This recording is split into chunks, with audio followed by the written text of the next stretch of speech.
Hi Mark, welcome back to SA Rugby Magazine. Couple questions. A lot of people out there want to know when we're going to start back in South Africa playing rugby.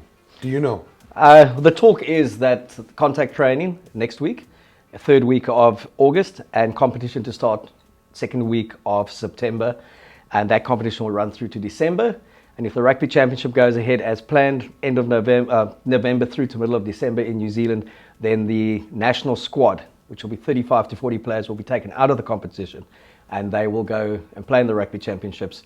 And your feeder players will then come in and complete this tournament here. Okay, so how important then, how important is the starting of the English Premier League back up to South African rugby?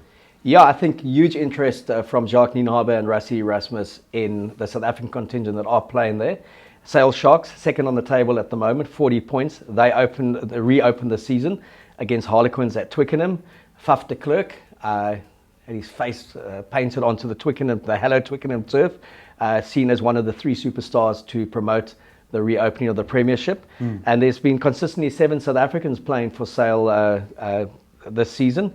So where Saracens was once the South African dominated team, Sale Sharks are, you got the Preez brothers, all 3 of them, and Loert de Jager, who has been on the fringes of kind of really forcing his way into to being the starting lock with Eben. And obviously Faf is there. John Ross has been playing good rugby. He played for the Bulls, played for Stade Francais, and he's captained the Sale on occasion as well. But I think the big one there are the two de Preez brothers up front, and then Robert de Preez as well at 10. All 3 were in the mix when Rassie Erasmus first took over. I think all 3 suffered because of their dad coaching the Sharks and the things that went on there. All 3 definitely good enough to be part of a Springbok setup moving forward in the next 3 years. I still think Robert de Preez, untapped talent, could do well at Test rugby, especially if you were looking at moving a Pollard to 12 and bringing a de Preez in at 10. But the 2 de Preez brothers, and one of them's been playing lock a lot, Dan, not number 8, and Jean-Luc at 7. I think, he had injury battles as well. So a lot of interest there, and they'll have that month head start on the South African players. And World Rugby and the clubs have agreed that because of the extraordinary circumstances this year, any internationals that are played, like the Rugby Championship, the ending of the Six Nations, which is 31st of October, and the start of a new tournament, these players have to be released if picked by their national squad. So Rassie has that option of the South African players playing in the UK, and then when the French guys have already started up, I know some of the teams have gone into quarantine again because Stade Francais had 25 guys tested positive, but those competitions are set to start, one in September and this one again on Friday. So yeah, big interest in the Sale against Harlequins, 2 plays 4, but more from my side is how do the South African players go in the next month, and don't be surprised to see a good 5 to 10 of them in any squad that Rassie takes and Jacques takes to New Zealand. Thanks for that, Mark. Now, you know that I have an audience that does like to have a bet every once in a while. Is there anything in the upcoming Premier League, or has there been changes that they should be wary of? I mean, for example, we know that Saracens have always been a powerhouse, but they've been relegated, and what's happened to their players?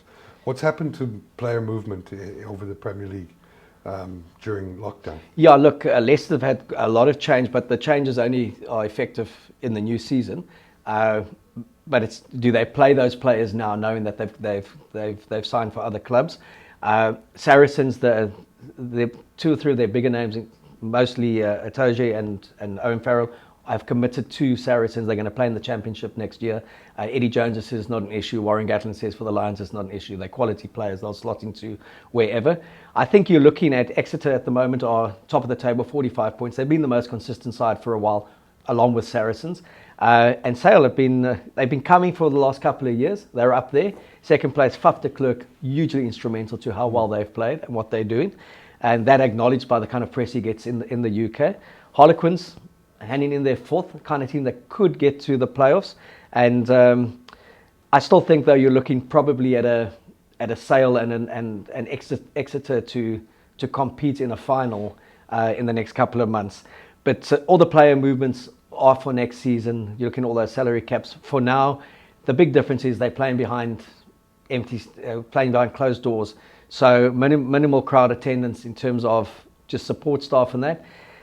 And some teams certainly some teams that are always top 4, they need that 15,000 home crowd to kind of spur them on.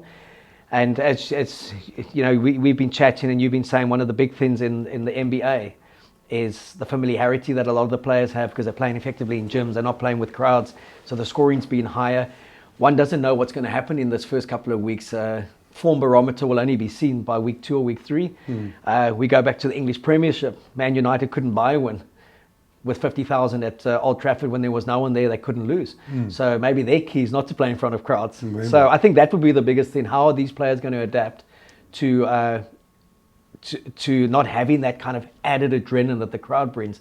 And if you look at the difference between Australian Super Rugby competition and New Zealand, yes, the skill level is better with the New Zealand players, but the intensity for me, 50-60% of that is provided because of the crowd. And you look, one has got soul and one is pretty soulless. So I'm expecting it to be fairly soulless, the rugby. But again, can those South African players get through, impress Jacques and Rassie enough? And I still see Sale and Exeter being the two teams that will still lead the show in the last 2 months. Thanks for that, Mark. It should be.